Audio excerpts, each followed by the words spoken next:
Hello wise people, saya Vian. Coronavirus menimbulkan banyak sekali pertanyaan dan spekulasi yang belum terjawab secara pasti hingga saat ini. Dari mana sebenarnya asal mula virus ini, dan bagaimana virus ini menyebar? Siapa yang menyebarkannya dan benarkah faktanya sesuai dengan yang dikatakan media selama ini? Karena skenario dunia saat ini selalu digiring kepada penularan melalui hewan yaitu kelelawar atau ular. Dan wabah ini dimulai dari Huanan Seafood Market, kota Wuhan, China. Namun di balik informasi tersebut, ternyata ada spekulasi yang menyatakan bahwa virus ini diduga berasal dari kebocoran laboratorium biochemical yang ada di kota Wuhan. Benarkah virus ini sebenarnya adalah senjata biologis? Hingga video ini dibuat sudah terdapat sekitar 4.474 orang yang terjangkit oleh coronavirus dan akan terus bertambah. Bahkan 107 orang sudah dinyatakan meninggal dunia.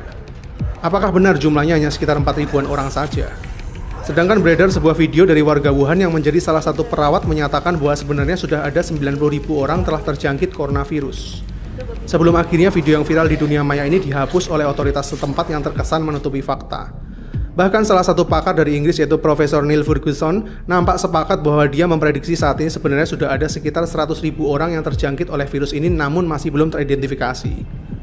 Dan menurutnya ini semua barulah sebuah permulaan. Bahkan sumber berita lain menyatakan bahwa ini adalah bentuk politisasi penyakit, di mana secara mengejutkan, ternyata coronavirus sebenarnya sudah ditemukan oleh seorang dokter berkebangsaan Mesir yaitu Dr. Ali Mohammed Zaki 7 tahun yang lalu. Namun informasi itu akhirnya juga di-take down oleh pemerintah Arab Saudi hingga berakhir ke pemecatan Dr. Zaki dari salah satu rumah sakit di Saudi. Karena mengirimkan sampel virus baru ini ke laboratorium virologi di Belanda, dan dalam tanda kutip melangkahi pemerintah Saudi sendiri. Mungkin karena kepentingan politis bahwa antidot sebuah penyakit itu punya nilai yang sangat tinggi. Sebenarnya masih banyak juga video-video lain yang telah dihapus oleh otoritas tempat yang menyangkut seberapa parahnya situasi yang sebenarnya terjadi di Wuhan. Apakah benar ini semua skenario yang diangkat untuk menutupi sebuah rahasia besar yang ada di balik tirai? Bahwa coronavirus yang saat ini menyebar diduga sumbernya berasal dari laboratorium biokimia yang ada di Wuhan Institute of Virology yang berada di dekat dengan lokasi awal penyebaran. Ditambah sebuah konspirasi yang dinyatakan oleh seorang saintis asal Rusia bahwa SARS dulu juga pernah menjadi wabah global sebenarnya adalah virus buatan manusia yang memang disengaja. Wuhan Institute of Virology adalah sebuah laboratorium besar milik Tiongkok yang punya standar patogen level 4. Ini adalah status dari sebuah laboratorium yang boleh menangani berbagai biochemical dengan level tingkatan yang paling berbahaya. Mereka juga pernah menangani virus SARS hingga Ebola di laboratorium ini. Bahkan seorang expert dari Israel menduga bahwa epidemi yang terjadi ini berhubungan dengan senjata biologis yang dirahasiakan oleh otoritas setempat. Jadi apakah benar telah terjadi sebuah kecelakaan? Yang anehnya, kenapa epidemi semasif ini justru muncul di momen yang menjadi puncak dari migrasi terbesar di Tiongkok, yaitu bertepatan dengan Tahun Baru Rakyat Tiongkok. Tahukah kamu, Tahun Baru yang diadakan oleh Tiongkok ini sebenarnya adalah migrasi terbesar yang ada di dunia. Dari data terakhir 2018 lalu, disebutkan bahwa terdapat 385 juta warga Tiongkok yang bermigrasi dari satu kota ke kota lainnya. Dan semuanya akan menyebar dan berkumpul dengan para kerabatnya dari satu kota besar ke kota terpencil, begitu juga sebaliknya. Bayangkan seberapa cepat epidemi ini akan menyebar ke seluruh penjuru Tiongkok dalam waktu sebulan saja. Kenapa timingnya sangat tepat untuk sebuah dalam tanda kutip kecelakaan? Apakah ada yang mengatur ini semua setelah begitu banyaknya tekanan yang dirasakan oleh Tiongkok? Pasca perang dagang yang belum kunjung berakhir mulai tahun lalu. Kemudian terjadi huru-hara di Hong Kong yang belum juga selesai. Dan kini sebuah epidemi virus yang punya skala lebih besar lagi. Sehingga saat ini kondisi perekonomian Tiongkok menjadi semakin terperosok hingga mencapai titik stagnan perekonomian terendah selama 27 tahun terakhir. Setelah digadang-gadang akan menjadi negara dengan perekonomian terbesar di dunia mengalahkan Amerika pada tahun 2030 nanti. Ada apa dengan Tiongkok sebenarnya? Well, bagaimana perasaanmu setelah mendengar semua mimpi buruk barusan? Mungkin panik, berprasangka buruk, atau justru emosi? Yang jelas bukan sebuah kedamaian, bukan?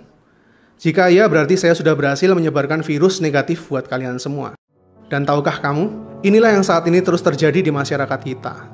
Alih-alih menyebarkan sebuah vaksin, kita semua lebih tertarik untuk menyebarkan virus dan menularkannya ke lebih banyak orang lagi untuk merasakan yang kita rasakan. Terlepas dari berita itu salah maupun benar, tapi sebuah message yang baik itu seharusnya memberi sebuah harapan, bukan sebuah kehampaan. Jadi sekarang izinkan saya coba menyampaikannya sekali lagi buat kalian dengan cara yang lebih beradab. Semuanya berawal dari seorang pasien yang mengalami gejala pneumonia dari Wuhan di bulan Desember 2019 lalu, yang kemudian terus merambah ke pasien-pasien lainnya yang mengalami gejala pneumonia dan pernafasan akut. Seiring bertambahnya pasien yang disinyalir berasal dari Wuhan dalam kurun waktu 14 hari ini, pemerintah Tiongkok segera mengambil tindakan untuk segera mengisolir kota Wuhan dengan harapan supaya epidemi ini bisa lebih terkontrol. Sejauh ini pemerintah Tiongkok menunjukkan kesiapannya dalam menangani epidemi ini berkat pengalaman mereka menangani virus SARS pada tahun 2003 lalu. Bahkan sebuah rumah sakit khusus penderita virus ini dengan jumlah 1.000 tempat tidur telah dibuat hanya dalam waktu 6 hari saja. Pemerintah menutup seluruh akses kota Wuhan yang berjumlah 11 juta jiwa ini sementara waktu. Begitu juga dengan 17 kota di sekitarnya sehingga bisa dibilang mereka telah mengisolir 50 juta jiwa supaya menekan epidemi ini. Hingga saat ini Tiongkok berkomitmen untuk memenangkan pertempuran melawan virus ini, yang tentunya bisa dicapai jika semuanya bersatu. Bahkan telah menyediakan dana sebesar 1,6 miliar dolar sebagai dana penanggulangan. Faktanya, meskipun coronavirus ini memiliki kemiripan dengan virus SARS dan MERS yang pernah mewabah sekitar tahun 2003 hingga 2012 lalu, namun coronavirus ini hingga saat ini bisa dibilang tidak seganas kedua virus sebelumnya. Karena hingga video ini dibuat, dari 4.474 pasien yang terjangkit virus ini, total korban jiwanya mencapai 107 orang yang sebagian besar berusia lanjut dan memiliki riwayat penyakit kritis seperti kanker, diabetes, jantung, dan para pasien dengan imunitas rendah. Sehingga virus ini jauh lebih leluasa untuk berkembang. Gejalanya adalah demam, batuk, pilek, dan mengalami sesak napas. Sedangkan data menunjukkan bahwa penderita dengan kondisi tubuh yang lebih fit dapat mengalami kesembuhan. Seperti yang terjadi pada seorang dokter di China yang terinfeksi virus ini namun telah mengalami kesembuhan. Begitu juga dengan beberapa informasi baru lain yang menyatakan bahwa beberapa pasien mereka mulai negatif dari coronavirus setelah dirawat selama 2 minggu. Hal ini diperkuat juga oleh seorang pakar yang menyatakan bahwa coronavirus memiliki sifat swasirna, di mana jika pasien tersebut memiliki fisik yang cukup kuat, virus tersebut akan hilang dengan sendirinya, atau justru sistem imunitas kita akan membentuk antibodi sendiri terhadap virus itu. Karena hingga saat ini sudah terdapat 63 orang dinyatakan sembuh dari virus ini. Jadi kuncinya adalah sistem imun kita sendiri. Jaga kesehatan supaya tetap fit dan hindari tempat yang potensial untuk sementara waktu. Untuk saat ini data menunjukkan tingkat kematian ada di bawah 4%, sedangkan SARS ada di 10% dan MERS mencapai 37% tingkat kematian. Sehingga meskipun belum ditemukan vaksinnya, para penderita tetap bisa sembuh jika pasien tersebut punya riwayat kesehatan yang baik dan imunitasnya tinggi. Namun tetap perlu diwaspadai karena penyebaran virus ini tergolong cepat dan dapat menularkan melalui pernapasan, sentuhan maupun mata. Ini adalah data terakhir mengenai coronavirus. Hingga saat ini masih belum ada yang teridentifikasi virus ini menyebar di Indonesia. Dan saya berharap kita semua bisa bersatu dalam doa virus ini tetap dijauhkan dari negara kita.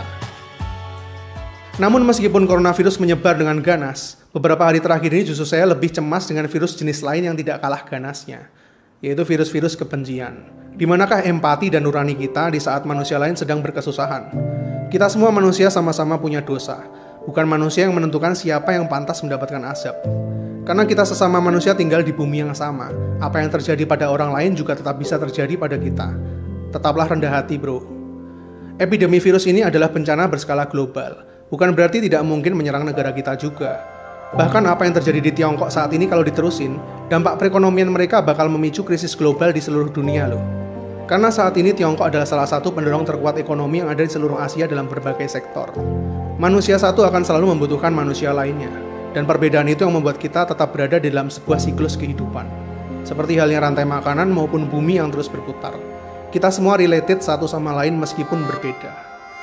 Tidak cukupkah kita mengawali awal tahun 2020 ini dengan berbagai macam tragedi?